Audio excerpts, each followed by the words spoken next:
আমার প্রিয় ছাত্রছাত্রী, আমরা দশম শ্রেণীর পঞ্চম অধ্যায় নিয়ে আলোচনা করছি। আজকে আমাদের আলোচনার বিষয়বস্তু পরিবেশ ও মানব জনসমষ্টি। পরিবেশ ও মানব জনসমষ্টি বিষয়ে আমরা আজকে আমাদের বিষয়বস্তু আমরা ঠিক করেছি।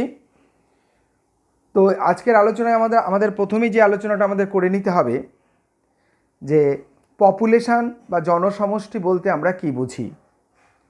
পরিবেশ কি আমরা এর আগেই আলোচনা করে ফেলেছি, যে কোনো একটা নির্দিষ্ট ভৌগোলিক অঞ্চলে বিভিন্ন জীব এবং জড় উপাদান নিয়ে যে জগৎ গড়ে ওঠে সেই জগৎকেই বলা হয় পরিবেশ। তো আমরা পরিবেশেরই অংশ হিসেবে বিভিন্ন ভৌগোলিক অঞ্চলে বা বাস্তুতন্ত্রে বসবাস করি। এক একটা বাস্তুতন্ত্রে মানুষসহ বিভিন্ন প্রাণী, বিভিন্ন উদ্ভিদ একসঙ্গে বসবাস করে। কোনো একটা বাস্তুতন্ত্রে বা কোনো একটা ভৌগোলিক অঞ্চলে যত উদ্ভিদ, প্রাণী এবং নানা প্রজাতির জীব থাকে তাকে সেই বাস্তুতন্ত্রের বা সেই ভৌগোলিক অঞ্চলের জীববৈচিত্র্য বলে। এইভাবেই সারা পৃথিবীতে বিভিন্ন জীব, উদ্ভিদ, প্রাণী নিয়ে সারা পৃথিবীর জীববৈচিত্র্য গড়ে উঠেছে এবং লক্ষ লক্ষ প্রজাতির উদ্ভিদ, প্রাণী আজ পৃথিবীতে সৃষ্টি হয়ে গেছে। এই জীববৈচিত্র্যের মধ্যে যে কোনো নির্দিষ্ট একটা ভৌগোলিক অঞ্চলে কোনো নির্দিষ্ট একটা প্রজাতির সংখ্যাকেই বলা হয় সেই প্রজাতির পপুলেশন বা জনসমষ্টি। যেমন সুন্দরবনে কত সুন্দরী গাছ আছে, সুন্দরী গাছের সংখ্যা সুন্দরবনের সুন্দরী গাছের পপুলেশনকে বোঝায়। একটা সুন্দরবনে রয়্যাল বেঙ্গল টাইগার কতগুলো আছে, এই রয়্যাল বেঙ্গল টাইগারের সংখ্যাকে সুন্দরবনে রয়্যাল বেঙ্গল টাইগারের পপুলেশন বোঝায়। ঠিক সেইভাবে কোনো একটি শহর বা কোনো একটি অঞ্চল বা কোনো একটি এলাকা, কোনো একটি গ্রাম বা কোনো একটি জেলা, এইরকম কোনো একটি নির্দিষ্ট ভৌগোলিক অঞ্চলের মানুষের যে মোট সংখ্যা, নারী, পুরুষ, বৃদ্ধ, যুবক, যুবতী, শিশু, মোট মানুষের যে সংখ্যা, সেই মোট মানুষের সংখ্যাকে বলা হয় সেই এলাকার পপুলেশন। অর্থাৎ বিশেষ কোনো ভৌগোলিক অঞ্চলে বসবাসকারী একই প্রজাতিভুক্ত জীব গোষ্ঠীকে বলা হয় পপুলেশন। এখন এই পপুলেশনের কতগুলো বৈশিষ্ট্য হয়, আমরা এখন সেগুলো নিয়ে একটু আলোচনা করব। পপুলেশনের প্রথম বৈশিষ্ট্য বা শর্ত যদি বলা যায় সেটা হলো জন্মহার।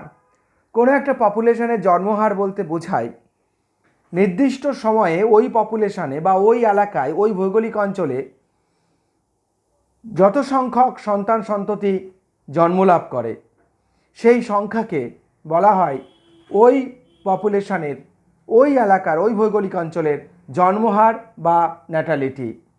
একক সময়ে জননের মাধ্যমে যে সংখ্যায় নতুন সদস্য পপুলেশনে যুক্ত হয় সেটাই হলো ন্যাটালিটি।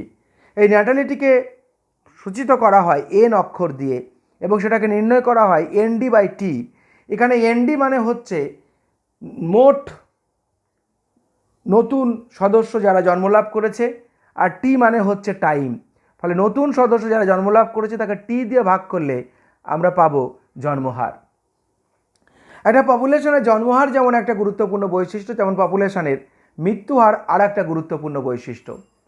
পপুলেশনের মৃত্যুহার বলতে বোঝায় একটি নির্দিষ্ট এলাকায় একক সময়ে যে পরিমাণ জনসংখ্যার যে পরিমাণ সংখ্যা মৃত্যুমুখে পতিত হয় এবং মোট সংখ্যা থেকে হ্রাস পায় তাকে বলে মৃত্যুহার বা মর্টালিটি। এই মর্টালিটিকে নির্ণয় করা হয়, সূচিত করা হয় এম অক্ষর দিয়ে এবং সেটিকে প্রকাশ করা হয় MD/T। এখানে এমডি মানে হচ্ছে মোট মৃত্যুহার। কোনো একটা পপুলেশনের মোট মৃত্যুহারকে বলা হয় MD, মৃত্যু সংখ্যাকে বলা হয় MD, আর টি মানে হচ্ছে নির্দিষ্ট সময়। এরপরে যে পপুলেশনের ঘনত্ব আরেকটি গুরুত্বপূর্ণ বৈশিষ্ট্য। পপুলেশন ঘনত্ব বলতে বোঝায় কোনো একটা নির্দিষ্ট এলাকায় সেই এলাকার ক্ষেত্রফল অনুযায়ী সেখানে কি পরিমাণ জনসংখ্যা রয়েছে সেই পরিমাণ জনসংখ্যাকে ক্ষেত্রফলের সাপেক্ষে বলা হয় সেখানকার পপুলেশন ঘনত্ব।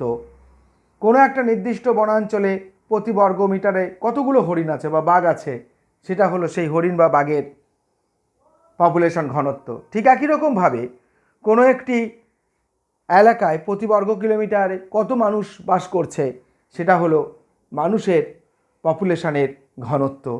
তাহলে এই হচ্ছে পপুলেশন বলতে আমরা কি বুঝি এবং পপুলেশনের প্রধান বৈশিষ্ট্যগুলো কি, আমরা সেই বিষয়ে আলোচনা শেষ করলাম।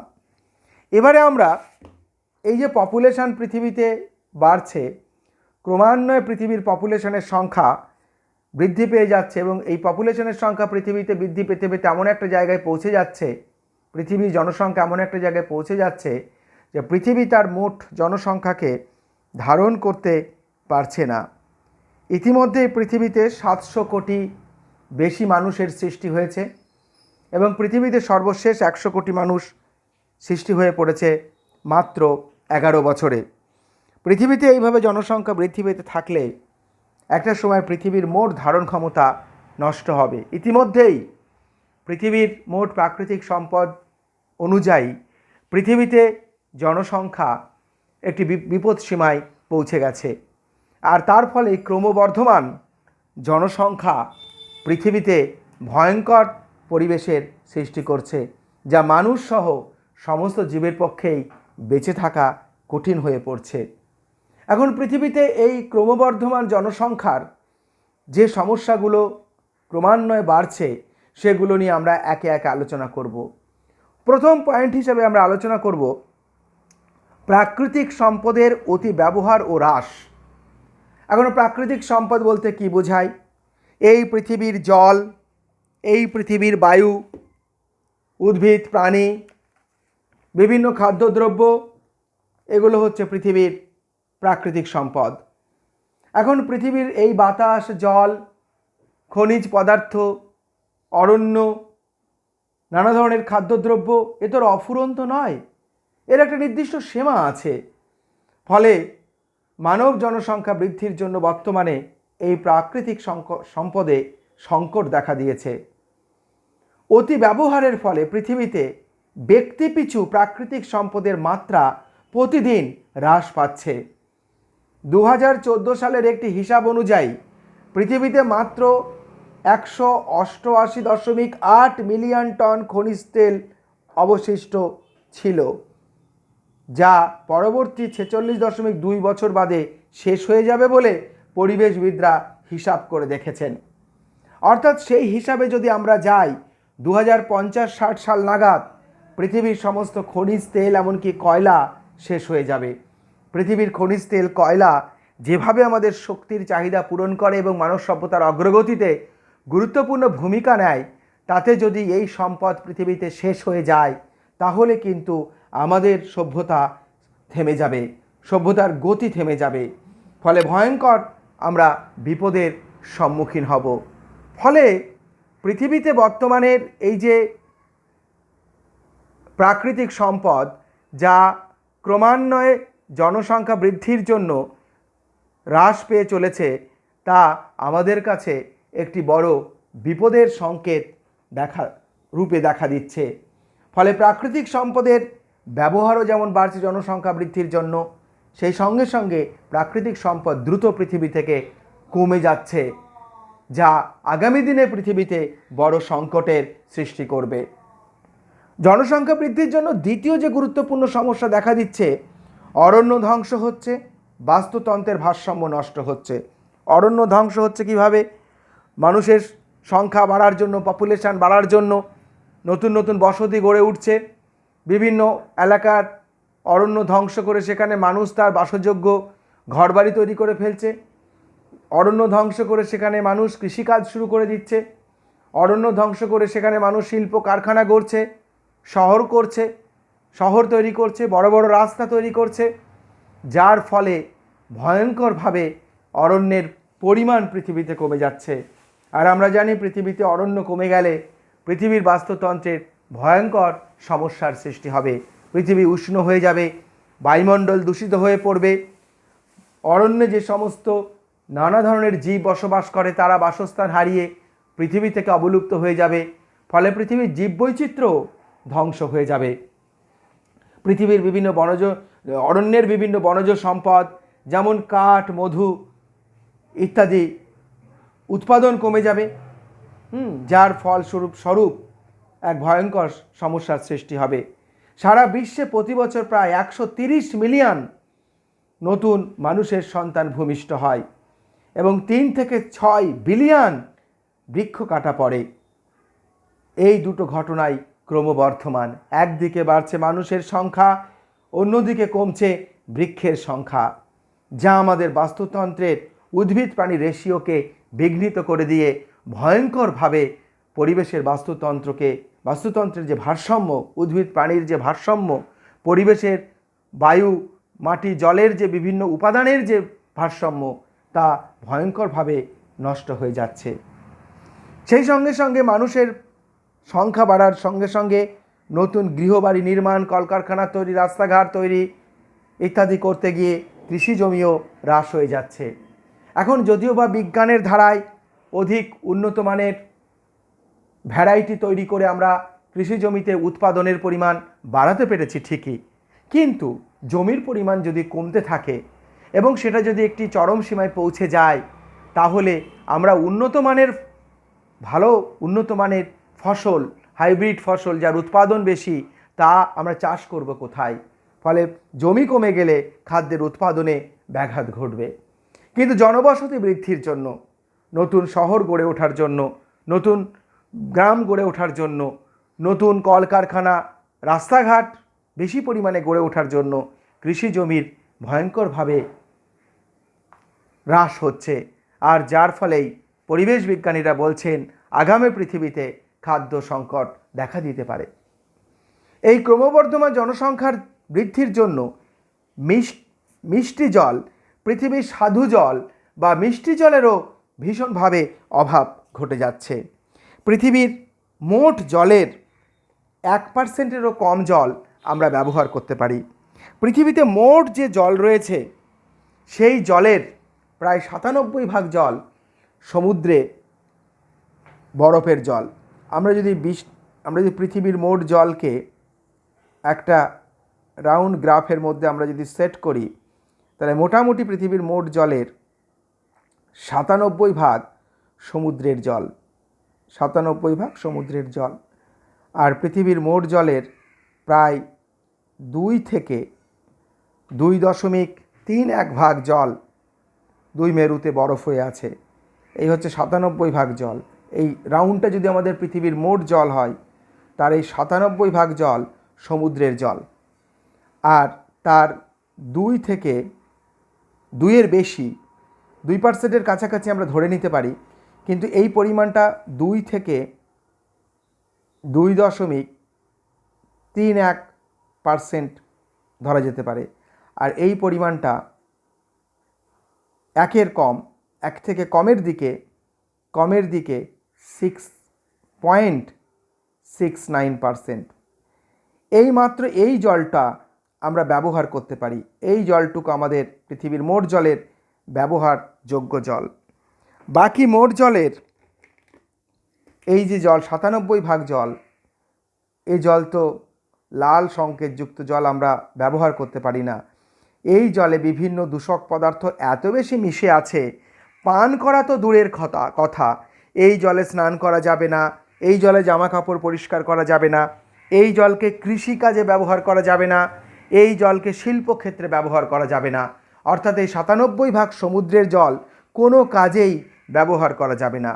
আর 2 থেকে 2.31% জল, এই যে জল, এই জল 2 মেরুতে বরফ হয়ে রয়েছে।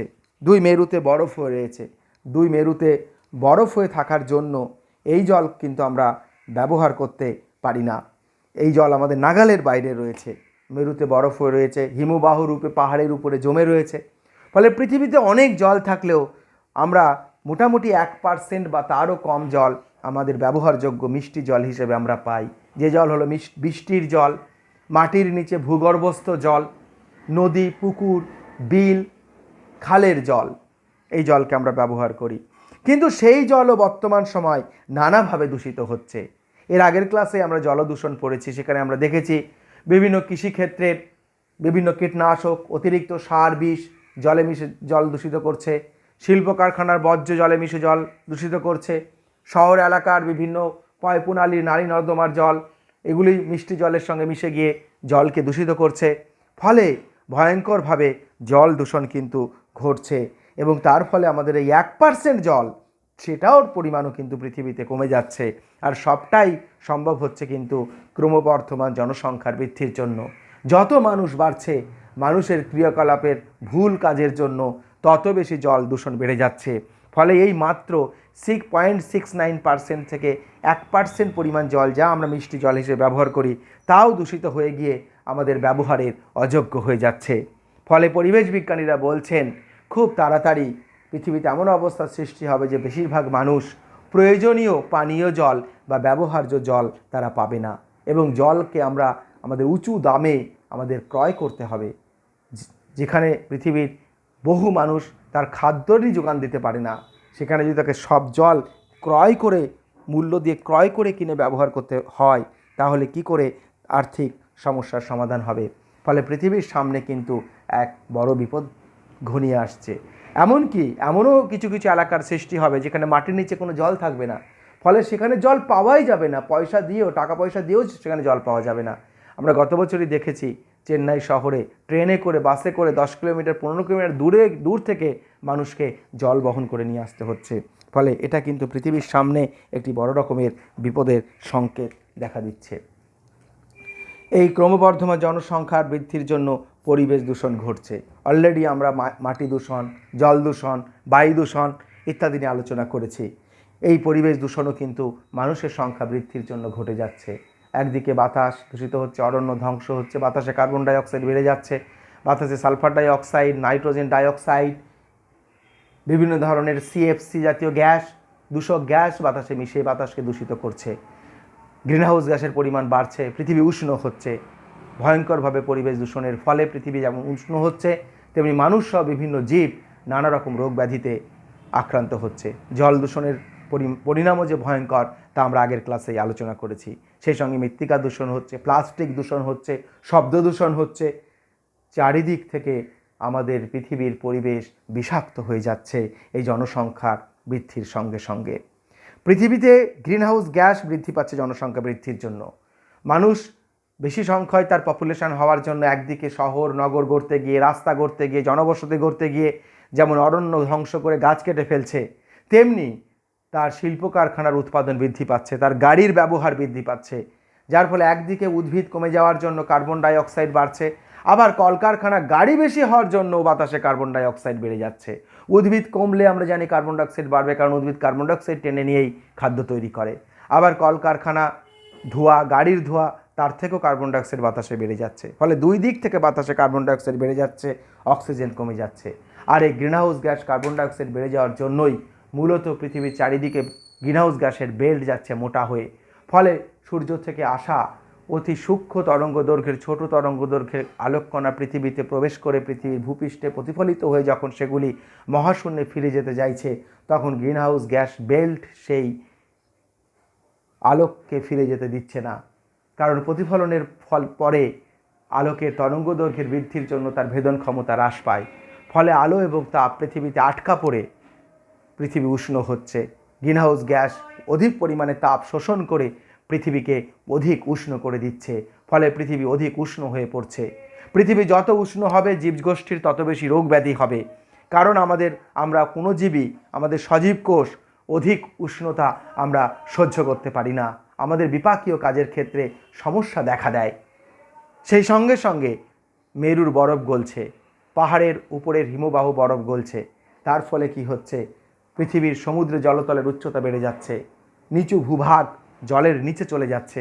ফলে মাটির ল্যান্ডের পরিমাণ, স্থলভাগের পরিমাণ কমে যাচ্ছে, যার ফলেও পৃথিবীতে বসবাসযোগ্য এলাকার হ্রাস হচ্ছে। ফলে সেদিক থেকে আবার এর ফলেও পৃথিবীর জনবসতি, জনঘনত্ব আরও বৃদ্ধি পাচ্ছে। ফলে এই বিশ্ব উষ্ণায়নের ফলে পৃথিবীর সামনে এক ভয়ঙ্কর বিপদ ঘনিয়ে আসছে। সেই সঙ্গে সঙ্গে আমরা জলাভূমি ভরাট করে ফেলছি। জলাভূমি যত ধ্বংস হবে, পৃথিবীর পরিবেশ ভয়ঙ্করভাবে ক্ষতি হবে। কেন? কারণ জলাভূমি, আমরা আগের দিন আলোচনা করেছি, জলাভূমি হচ্ছে পরিবেশের কিডনি, প্রকৃতির বৃক্ষ হচ্ছে জলাভূমি। পরিবেশ, বৃষ্টির জল, নালী নর্দমার জল, মানুষের ব্যবহার করা জল ইত্যাদি যখন পৃথিবীর উপরে এসে পড়ে বা জমা হয়, তখন সেই জল নিচু ল্যান্ড অর্থাৎ জলাভূমিতে গিয়ে জমা হয়। খাল, বিল, রাস্তার ধারে নয়নজলি, নিচু বিস্তীর্ণ নিচু এলাকার ভূভাগ জমি, সেই সব জায়গায় গিয়ে জমা হয়। এই জমা হওয়া জল আস্তে আস্তে মাটির মধ্যে দিয়ে ফিল্টার হয়ে মাটির গভীরে প্রবেশ করে ভূগর্ভস্থ জলের পরিমাণ বৃদ্ধি করে।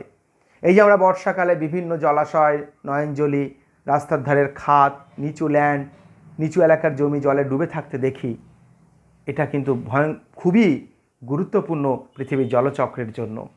এখানে জল ধীরে ধীরে পরিশোধিত হয়ে ফিল্টার হয়ে মাটির গভীরে প্রবেশ করে ভূগর্ভস্থ জলের পরিমাণ বাড়াচ্ছে এবং সেই জলই আমরা তুলে এনে প্রকৃতপক্ষে ব্যবহার করে থাকি। কিন্তু বর্তমান সময়ে শহর এলাকায় বাড়িঘর করতে গিয়ে, বহুতল ফ্ল্যাট তৈরি করতে গিয়ে, কারখানা বানাতে গিয়ে অনেক পুকুর, বিল, জলাভূমি, লোল্যান্ড ভরাট করে ফেলা হচ্ছে। যার ফলে কি হচ্ছে, বৃষ্টির জল, মানুষের ব্যবহার করা গৃহস্থলী থেকে, গৃহবাড়ি থেকে নির্গত জল ইত্যাদি, সেই জল পৃথিবীর উপরে দাঁড়ানোর জায়গা থাকছে না। ফলে এই জল কি হচ্ছে, বৃষ্টি হঠাৎ যদি বেশি পরিমাণ বৃষ্টি হয়ে যাচ্ছে, তো শহর এলাকায় বা যেসব এলাকায় এই সমস্ত জলাভূমি ভরাট হয়েছে, সেই সব এলাকায় বৃষ্টির জল রাস্তাঘাটে জমে গিয়ে হঠাৎ বন্যার সৃষ্টি করে দিচ্ছে। দেখা যাচ্ছে বর্ষাকালে শহর এলাকার বিভিন্ন গলি দীর্ঘদিন জলে ডুবে থাকছে, কারণ সেই জল যাবার বা দাঁড়ানোর জায়গা নেই।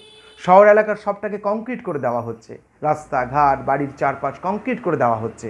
এবার সেই জল বয়ে গিয়ে দাঁড়াবে কোথায়? যে জলাভূমিতে যা দাঁড়াতো, পুকুরে বিলে দাঁড়াতো, সেগুলো যদি ভরাট হয়ে যায়, তাহলে সেই জল দাঁড়াবে কোথায়? ফলে সেই জল দাঁড়িয়ে গিয়ে হঠাৎ বন্যার সৃষ্টি করছে।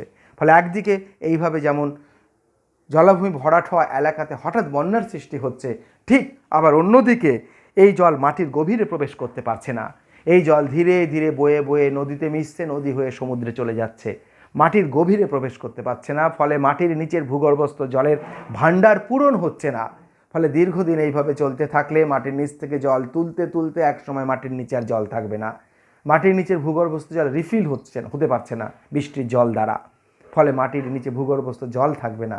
তখন কিন্তু আমরা আর জল ব্যবহার করতে পারবো না, জল পাবো না আমরা। ফলে এই জলাভূমি, প্রকৃতির বৃক্ষকে কিন্তু কিছুতেই ধ্বংস করা যাবে না। জলচক্র ভয়ঙ্করভাবে ব্যাঘাত ঘটবে, আমরা স্বাদু জল পাবো না। সেই সঙ্গে সঙ্গে জলাভূমি একটা গুরুত্বপূর্ণ বাস্তুতান্ত্রিক এলাকা। এখানে অনেক উদ্ভিদ প্রাণী জলাভূমিতে বাস করে। জলাভূমি ভরাট হয়ে ধ্বংস হয়ে গেলে সেই সব এলাকার উদ্ভিদ প্রাণী তাদের বাসস্থান হারাবে। নানা ধরনের চিংড়ি জাতীয় প্রাণী, কম্বোজ শ্রেণীর প্রাণী, মাছ ইত্যাদি ইত্যাদি নানা ধরনের প্রাণী জলাভূমিতে বাস করে, নানা ধরনের উদ্ভিদ জলাভূমিতে বাস করে। ফলে সেদিক থেকেও বাস্তুতন্ত্র ভীষণভাবে ধ্বংস হয়ে যাবে। আমরা সর্বশেষ যে পয়েন্টে আলোচনা করব, খাদ্য সংকট। পৃথিবীতে ক্রমবর্ধমান জনসংখ্যার চাপ দূর করতে গিয়ে পৃথিবীতে খাদ্যের সমস্যা দেখা দিচ্ছে, ভয়ঙ্করভাবে খাদ্যের সমস্যা দেখা দিচ্ছে, ভয়ঙ্করভাবে খাদ্যের সমস্যা দেখা দিচ্ছে। কী খাদ্যের সমস্যা দেখা দিচ্ছে? পৃথিবীতে যে বিপুল জনসংখ্যার সৃষ্টি হচ্ছে, তার ফলে এত মানুষের খাবার পৃথিবীতে পাওয়া যাচ্ছে না, যার ফলে পৃথিবীতে অপুষ্টির সৃষ্টি হচ্ছে।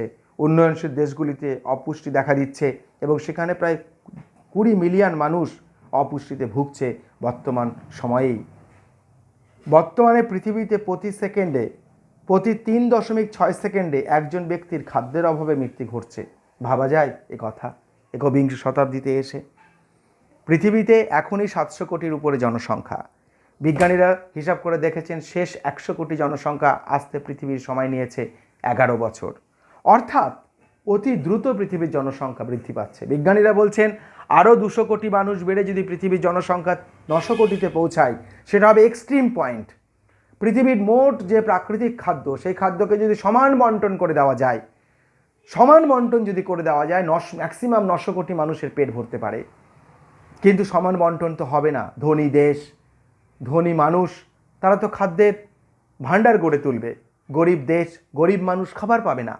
আর 900 কোটির উপরে যখন মানুষের সংখ্যা চলে যাবে, তখন মোট খাবারকে সমবন্টন করলেও সব মানুষকে খাদ্য পৌঁছে দেওয়া যাবে না, কারণ পৃথিবীর সেটা উৎপাদনের সর্বোচ্চ সীমা।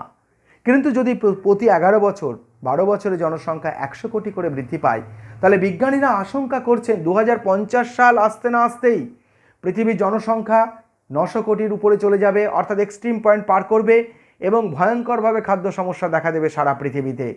এবং সেই সময় গরিব দেশগুলি এবং গরিব দেশের গরিব মানুষগুলি আরও ভয়ঙ্কর বিপাকে পড়বে। বহু মানুষ অনাহারে মারা যাবে।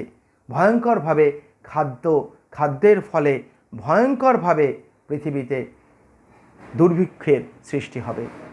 এক ভয়ঙ্কর সমস্যা। আর এই কারণেই বলা হচ্ছে 21 শতাব্দীর সবচেয়ে বড় সমস্যা হচ্ছে জনবিস্ফোরণের সমস্যা।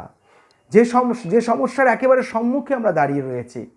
পৃথিবীর জনসংখ্যা যদি আমরা নিয়ন্ত্রণ করতে না পারি, তাহলে 2050 সাল নাগাদ ক্রমবর্ধমান জনসংখ্যার বৃদ্ধির জন্য একদিকে যেমন পৃথিবীর প্রাকৃতিক সম্পদ শেষ হয়ে যাবে, প্রচুর অরণ্য ধ্বংস হয়ে যাওয়ার জন্য বাস্তুতন্ত্র নষ্ট হবে, পরিবেশ দূষণ হয়ে পড়বে ভীষণভাবে, পৃথিবী ভীষণভাবে উষ্ণ হয়ে যাবে, কৃষি জমির পরিমাণ যাবে কমে, মিষ্টি পানীয় জল পাওয়া যাবে না, আর সেই সঙ্গে সঙ্গে হবে ভয়ঙ্করভাবে খাদ্য সংকট।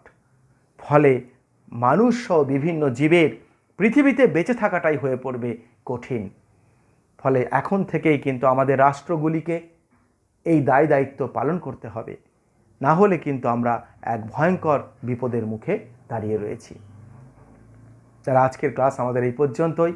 আজকের ক্লাসে আমরা কতগুলো সহজ টপিক নিয়ে পড়লাম ঠিকই, কিন্তু খুবই গুরুত্বপূর্ণ আমাদের বেঁচে থাকার জন্য। তোমরা ভালোভাবে পড়বে, তোমরা ভালো থাকো, করোনা থেকে নিজেদেরকে বাঁচিয়ে রাখো, করোনার সমস্ত বিধি তোমরা মেনে চলো, কারণ করোনার বিধি মেনে চলতে না পারলে আমরা কিন্তু আগামী দিনে ভয়ঙ্করভাবে সমস্যার সম্মুখীন হয়ে পড়ব। সবাই ভালো থেকো।